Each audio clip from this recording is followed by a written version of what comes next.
प्यारे बच्चों, आज हम पार्ट 2 चींटी और हाथी कहानी पढ़ेंगे। पहले मैंने आपको इस कहानी का एक पेज पढ़ के बताया था। आज मैं इस कहानी को पूरी पढ़ के बताऊंगी। एक जंगल में एक चींटी रहती थी। वह चींटियों की रानी थी। वह सुबह होते ही अन्य चींटियों के साथ भोजन की तलाश में निकल जाती थी। चींटियों की रानी अन्य चींटियों के साथ क्या करती थी? भोजन की तलाश में निकल जाती थी। उसी जंगल में एक शरारती हाथी भी रहता था। वह कुछ काम नहीं करता था, बस दिन भर इधर उधर घूमकर पेड़ पौधों को तोड़ता रहता था। कभी वह अपनी सूंड से पानी भरकर लाता और जानवरों पर डाल देता। कभी वह सूंड में उठाकर छोटे पशुओं को जमीन पर गिरा देता था। इससे जंगल के सभी जानवर बहुत परेशान रहते थे। किससे रहते थे? हाथी से। उससे जंगल के सभी जानवर बहुत परेशान रहते थे, क्योंकि वो सबको बहुत परेशान करता था। चींटियों से तो उसे बहुत दुश्मनी थी। जहाँ भी वह चींटियों को देखता तो उन्हें कुचल देता था। किस चीज़ से? अपने मोटे मोटे पैरों से। रानी चींटी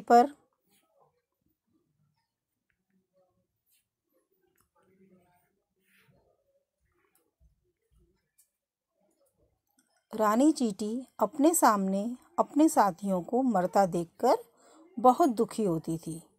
एक दिन रानी चींटी ने हाथी को रोका और कहा, दूसरों को तंग करना अच्छी बात नहीं है। देखो बच्चों, हमें भी कभी दूसरे लोगों को परेशान नहीं करना चाहिए। जो अपने से कमज़ोर हैं या हमसे छोटे हैं, उनको कभी भी तंग करना नहीं चाहिए।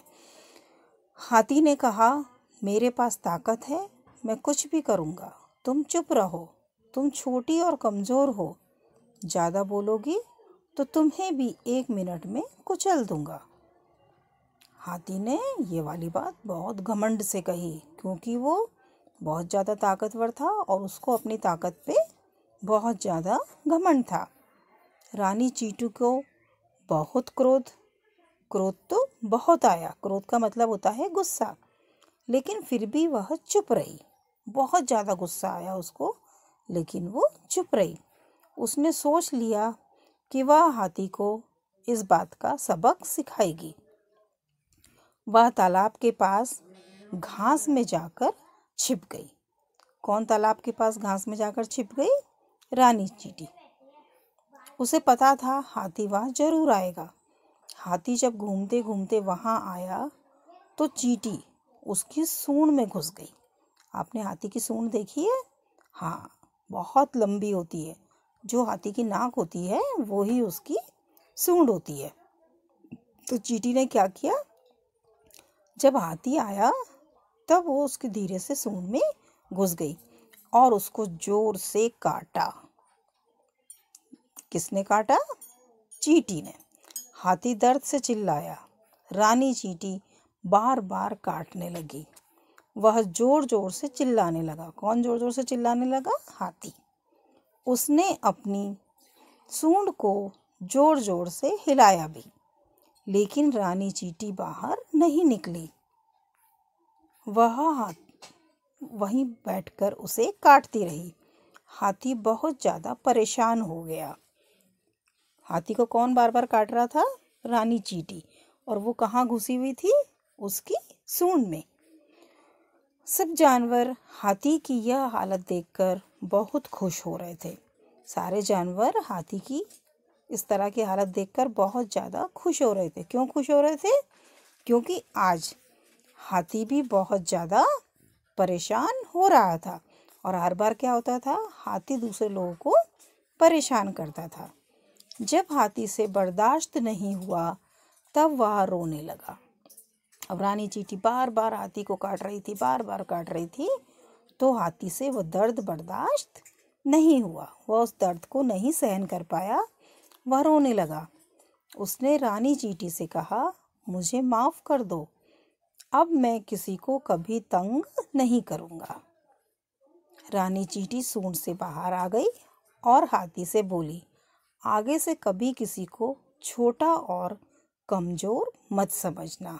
ऐसा नहीं है कि कोई छोटा जानवर है या कोई छोटा जीव है या कोई कमज़ोर है तो उसमें ज़रूरी नहीं है कि शारीरिक ताकत हो सकता है वह इंसान बहुत ज़्यादा बुद्धिमान हो और वह बुद्धिमानी से ही अपनी जीत कर ले। हाथी को अपनी गलती का अनुभव हो गया। उसने रानी चींटी से माफ़ी मांगी। अब हाथी सबके साथ मिलकर रहने लगा। सब खुश थे। सबने रानी चींटी को धन्यवाद दिया। प्यारे बच्चों, आपको इस कहानी को बार बार पढ़ना है और अगर हो सके तो आपको शॉर्ट में इस कहानी को याद करना है। लिखना नहीं है, सिर्फ आपको इस कहानी को याद करना है। और अभी आप अपने मम्मी पापा, भाई भैया, दीदी किसी को भी ये कहानी सुनाएंगे। और इस पाठ के शब्दार्थ जो आपको इस पेज में नज़र आ रहे हैं, भोजन मीन्स खाना, क्रोध यानी गुस्सा, अन्य दूसरी, अनुभव एहसास, ये आपको इसके शब्दार्थ याद करने हैं। और आपको इस पाठ में जो भी कठिन शब्द नज़र आते हैं उन कठिन शब्दों को अंडरलाइन करके अपनी कॉपी के एक साइड में लिखेंगे और उन शब्दों को बार बार पढ़ने का आपको अभ्यास करना है। वैसे आपको पाठ में ये कठिन शब्द लाल रंग से लिखे हुए नज़र आ रहे हैं, तो इन लाल रंग वाले अक्षरों को तो आपको लिखना ही है। और भी शब्द अगर आपको कोई ऐसे नज़र आते हैं कि जो आप पढ़ नहीं पा रहे हैं तो आप उनको भी फिर से लिख सकते हैं और पढ़ सकते हैं। और शब्दार्थ यहाँ पे 4 दिए हुए हैं। इन 4 शब्दार्थों को आपको लिखना है। प्यारे बच्चों, घर में रहो, सुरक्षित रहो। धन्यवाद।